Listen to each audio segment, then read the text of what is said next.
Aziz do'stlar, siz bilgan va ishonch bildirgan Umbem klinikasi endi sizga yanada yaqinroq. Biz yangi filialimizni ochdik. Shu sabab yangi klinikamizda turli xil xizmatlar uchun 20% gacha chegirmalar taqdim etamiz. Marhamat, klinikamizga kelib, o'zingiz va yaqinlaringiz sog'lig'iga g'amxo'rlik qiling. Bizning yuqori malakali shifokorlarimiz quyidagi sohalarda xizmat ko'rsatishadi: stomatologiya, ginekologiya, terapiya, lor, jarrohlik, pediatriya, urologiya, UZI va boshqa yo'nalishlar. 5000 dan ortiq turdagi laboratoriya tahlillari olinadi hamda eng yuqori sterilizatsiya darajasi o'tkaziladi. Bizning manzil Moskva shahri, VDNX metro bekati, Kondratyuk ko'chasi 2. Telefon raqamimiz 8 925 103 22 55. Mutaxassis ko'rigiga oldindan yozilishni unutmang. Umbem klinikasi. Biz sizning sog'lig'ingiz uchun qayg'uramiz.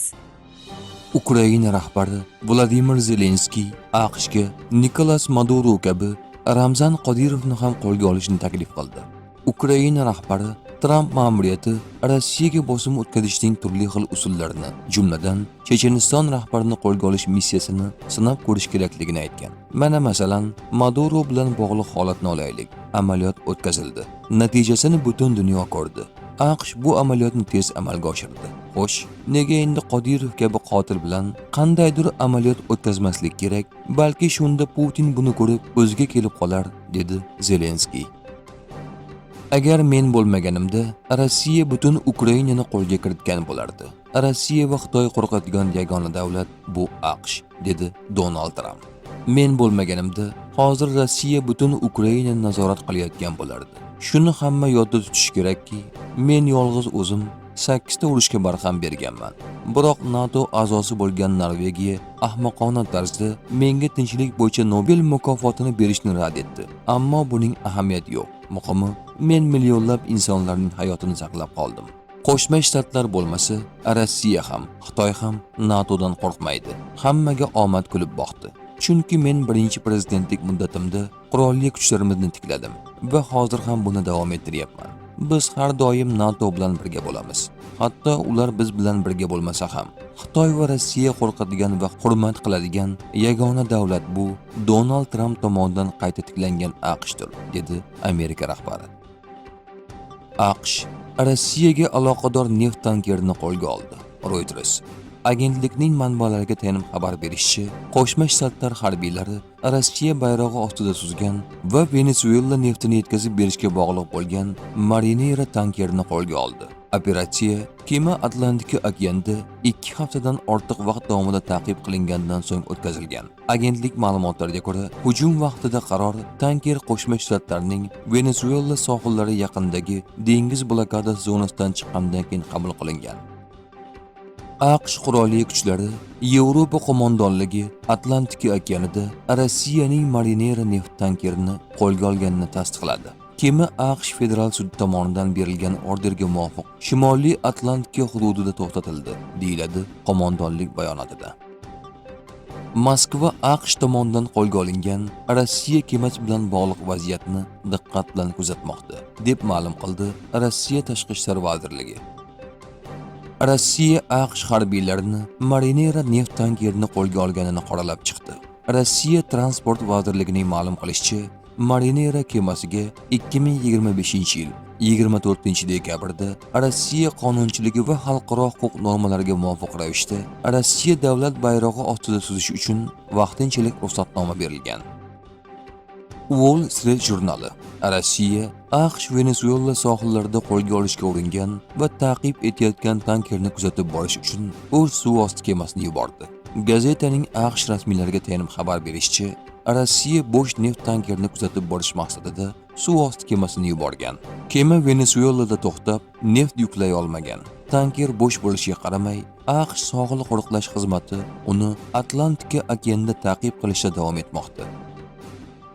Washington Venesuela neftini jahon bozorida sotishni boshladi, deb ma'lum qildi AQSh energetika vazirligi. Ta'kidlanishicha, Venesuela neftini sotishdan tushgan mablag' AQSh hisoblariga o'tkaziladi.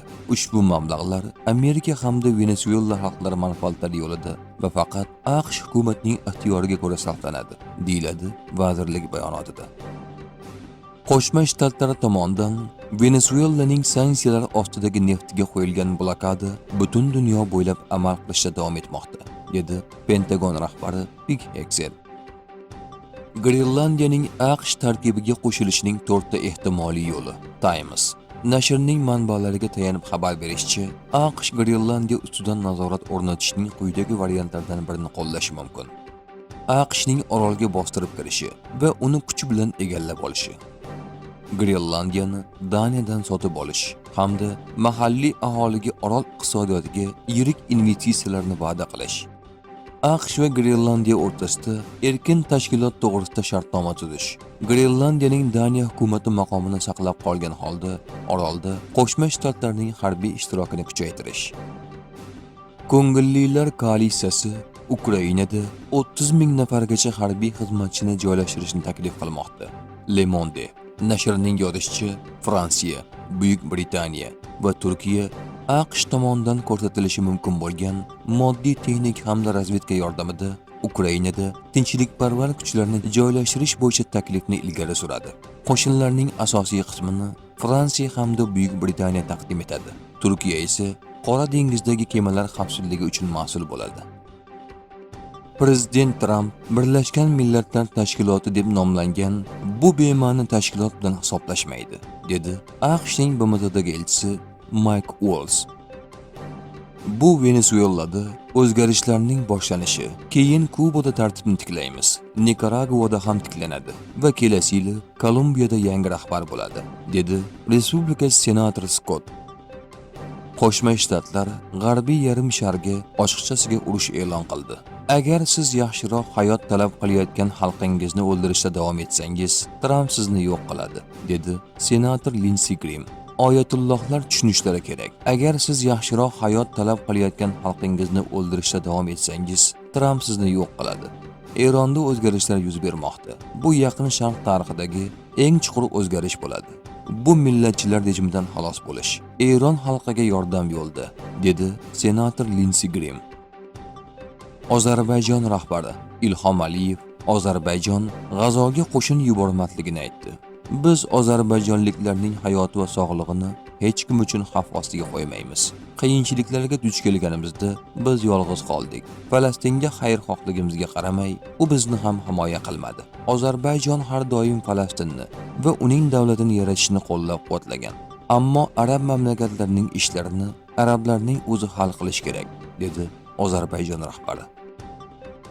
Vengriya bosh vaziri Viktor Orban Yevropa yetakchilari bilan uchrashuv o'tkazayotgan Vladimir Zelenskiyni ukrainalik gnom oziq-ovqat so'rayapti deb haqorat qildi.